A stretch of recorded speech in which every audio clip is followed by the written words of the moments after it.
ẹ káàsán ẹ̀yin ọmọ káàárọ̀ jíire, ẹ káàsán ẹ kú ojúmọ́, ẹ káàsán ẹ̀yin ọmọ ìyá mi, ẹ̀yin ọmọ bàbá mi, ẹ káàsán ẹ wo mi ní sọ̀rọ̀ jù. Orúkọ mi náà kò yí padà, Babaláwo International.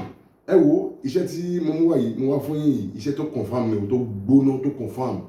Ẹni tó bá ní ilé tó fẹ́ kọ́, bóyá ó ti ralẹ̀ sílẹ̀ kò rí owó fi kọ́ fún àbá 5 years 10 years, ẹni tó ti ralẹ̀ sílẹ̀ fún 30 years tó rí owó fi kọ́.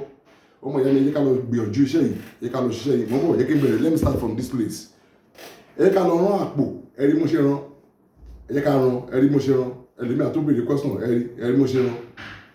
Ẹ rí iṣẹ́ ti rí. Ẹ bá ti rán àpò yẹn, bála máa ṣe àpò aṣọ funfun China clothes la máa fi rán. Tá bá ti rán sọ̀rọ̀ àmì sílẹ̀, ká lọ wá ewé pèrègún.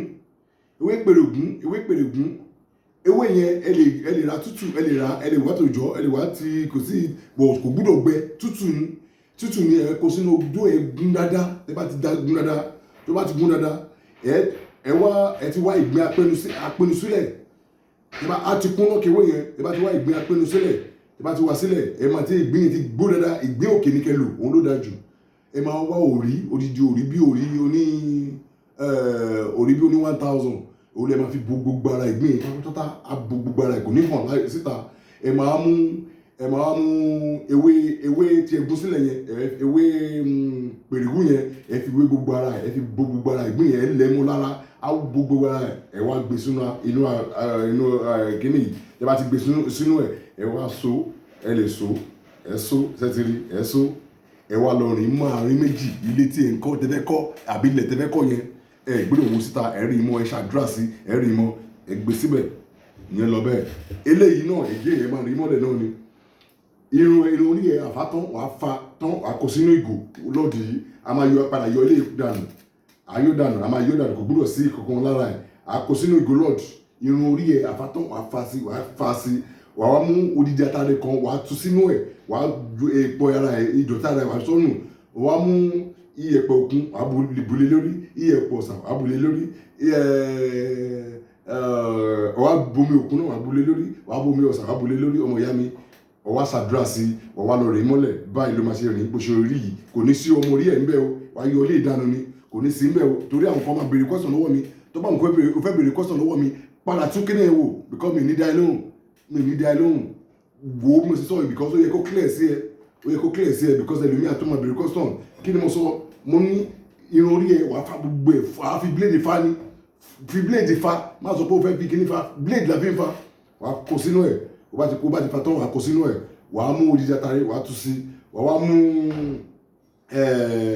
iyẹ̀pẹ̀ òkun, iyẹ̀pẹ̀ ọ̀sà. Wàá kọ́kọ́ mú iyẹ̀pẹ̀ òkun, wàá kó sí, wàá mú iyẹ̀pẹ̀ ọ̀sà, wàá kó sí, wàá mú omi òkun, wàá tún dà sí, omi ọ̀sà wàá dà sí, adébíyì. Sẹ́tìrì, ọwọ́ ṣe kí ni ọmọ ìyá mi kílẹ̀ máa ṣe? Wàá wá lọ gbé wúlẹ̀, wàá lọ rìn mọ́ àárín méjì ibi tí o fẹ́ kọ́, ilé tí o fẹ́ kọ́, wàá lọ rìn mọ́ bẹ́ẹ̀, wàá ṣàdúrà sí, wàá rìn mọ́ bẹ́ẹ̀. Bó bá ṣe rí o bá ti ṣe ilé náà sí, ọmọ ìyá wa rí kọ́ wà láì, wàá rí kọ́ confam. Àwọn iṣẹ́ yìí confam ni, àṣírí ni, kì í ní ìṣàṣírí, because Ọlọ́run ló léwé, ló dá ewé, ló dá egbò. Ṣé èmi mo ní òkun, ṣé èmi mo ní atare, ṣé èmi kọ́ Ọlọ́run ni. Mo kí ẹ̀yin bàbá mi, àfà, wòlíì, babaláwo, gbogbo yín náà ẹ mọ̀ tó mọ̀ nǹkan tí mo sọ. Kò sí kàtà máa láyé o, kò sí kàtà máa lọ sọ̀rọ̀ ilé ayé ẹsẹ̀ bàtà mẹ́fà ni. Ẹ wo ọmọ ìyá mi, ọkàn mi, ìrírí tí mo bá láyé òní máa ṣe o. So thank you very much. Orúkọ mi náà kò yí padà, Babaláwo International. Ẹ wo nọ́mbà mi, ẹ má bínú, ẹ má yẹ kí lọ 08028975341